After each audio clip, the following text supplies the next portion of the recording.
Hey everyone, it's Danny! Welcome back to Learn English at Home 79 Community. If you haven't guessed already, the ocean is hands down my favorite spot on Earth. The waves, the endless blue, and the parade of strange and amazing creatures there's always something new to discover. Today, we're diving deep into what makes the ocean so fascinating. Absolutely, Danny. I always tell people the ocean is like the ultimate surprise party. You think you've seen it all, and then bam, a new weird fish swims by. From microscopic plankton to massive blue whales, it's the planet's wildest neighborhood. Exactly. And speaking of wild, have you ever seen a leafy sea dragon? It's a fish, but it looks like seaweed threw on a fancy costume. That's just one example of the ocean's talent for disguise. Oh, totally. And then there's the red handfish. Imagine a fish walking around on hand-like fins. The ocean really puts our imaginations to the test. But, as we'll see, not all these creatures are as harmless as they look. Before we get to the dangerous stuff, let's marvel at these masters of disguise. Leafy sea dragons blend into kelp forests so well, predators think they're just plants swaying in the current. Nature's ultimate hide-and-seek champions. And don't forget the mimic octopus. It can impersonate poisonous lionfish, sea snakes, even flatfish. It's like the ocean's own quick-change artist. Scientists only discovered it in 1998, which shows just how many surprises are still out there. It's wild! And then we have the dragonfish, which sounds like something from a fantasy novel. Despite its fearsome look seriously, its got fang sits not out there hunting humans. In fact, most ocean creatures are harmless to us. Absolutely, though their looks give them a real PR problem. But speaking of danger, let's paddle into a listener question about which ocean dwellers are truly dangerous. Kamaya wrote in to ask, what's the most dangerous animal in the ocean? That's a classic, and the answer might surprise folks. If you asked a tiny damselfish, they'd probably say the great white shark, right? Great whites have that Hollywood reprise of sharp teeth, lightning speed. For smaller fish, they're pure nightmare fuel. But from a human perspective, you're more likely to get struck by lightning than bitten by a shark. Statistically, only about 10 unprovoked shark attacks occur yearly worldwide. Now, if you're krill, the blue whale is your bogeyman. It's the largest animal ever, with a mouth big enough to swallow a small carwell, 4 tons of krill daily to be exact. True story. But humans? We're not on the menu for either of those giants. So, who tops the danger charts for us? Let's dig deeper. When we hear dangerous animal, we picture jaws and size. But the ocean proves you don't have to be big or have razor teeth to be risky. Take the needlefish, barely a few feet long, but with a beak sharper than a chef's knife. Exactly. Needlefish have been known to leap into boats at night, especially when attracted to lights. In rare cases, they can injure fishermen. It's like a flying dart with fins. Still, as freaky as a flying fish might sound, their encounters with humans are rare and usually accidental. But that brings us to the real record holders in ocean danger. The tiny, the venomous, and the unassuming. Right, and if you thought needlefish were intense, wait till we talk about the blue-ringed octopus, smaller than your palm, but packing a punch that could outdo any heavyweight. Let's set the scene. You're snorkeling in Australia and spot a blue-ringed octopus flashing neon rings. Gorgeous, right? But those rings are a warning, like a neon do not touch sign. Exactly. Its venom is so potent, one bite can kill humans within minutes. Imagine, it holds enough toxin to take out 26 adults, and there's no antidote. Thankfully, it's shy and only bites if provoked.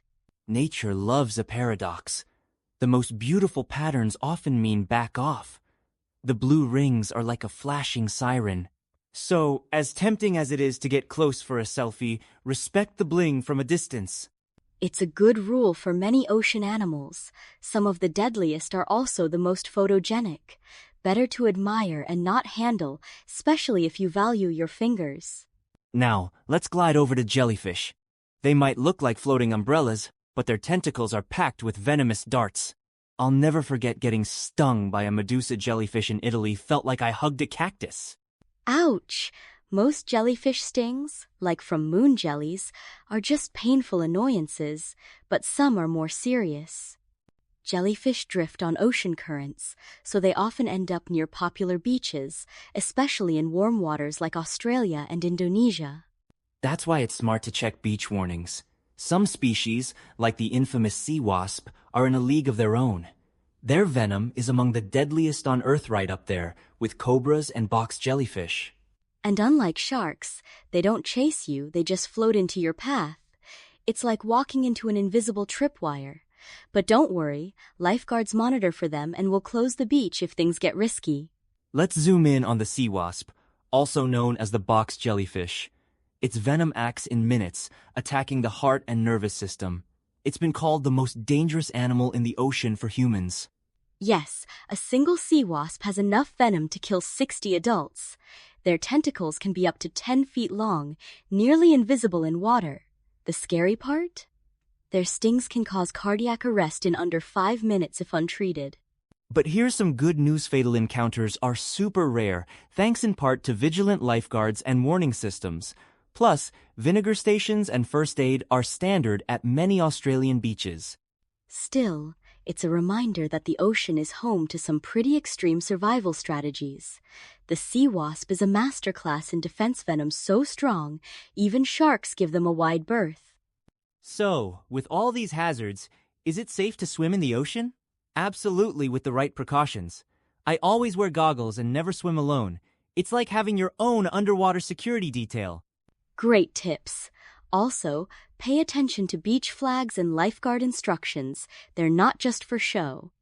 In Australia, for example, surf lifesavers have saved over 650 zero swimmers since 1907 by keeping an eye on dangerous animals and currents. It's a team effort between swimmers, lifeguards, and sometimes even dolphins. Staying curious and cautious means you can enjoy the ocean's wonders without worry. Absolutely. Think of it like hiking in a forest. Respect the wildlife, know your surroundings, and you'll have an amazing adventure. The ocean rewards the prepared and the respectful. Let's debate. What makes an ocean animal truly dangerous? Is it size, venom, or how close they swim to shore?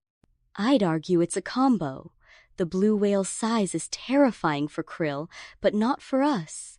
The sea wasp's venom is lethal, but only if you cross paths. Proximity matters. A deadly animal far out at sea is less of a threat than one near swimmers. Good point. The most dangerous for humans seem to be those that are small, venomous, and often found near popular beaches like the sea wasp. Statistically, jellyfish stings send over 150 people to Australian hospitals each year. And don't forget, human activity affects where these creatures live. Climate change and pollution push some species closer to shore. Danger isn't just about the animal, it's about how we interact with their world. In the end, maybe the lesson isn't to fear the ocean, but to respect its mysteries.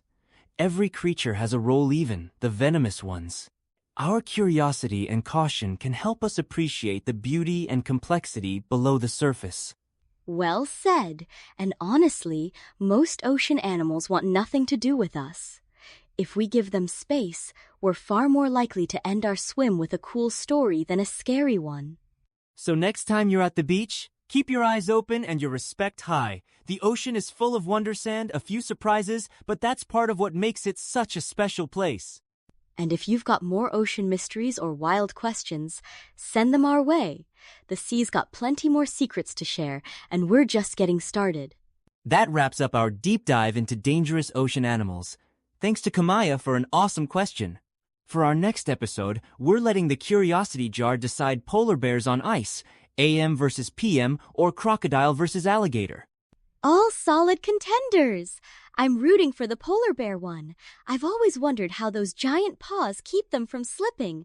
But hey, it's up to you, listeners. Cast your vote. We love hearing from you.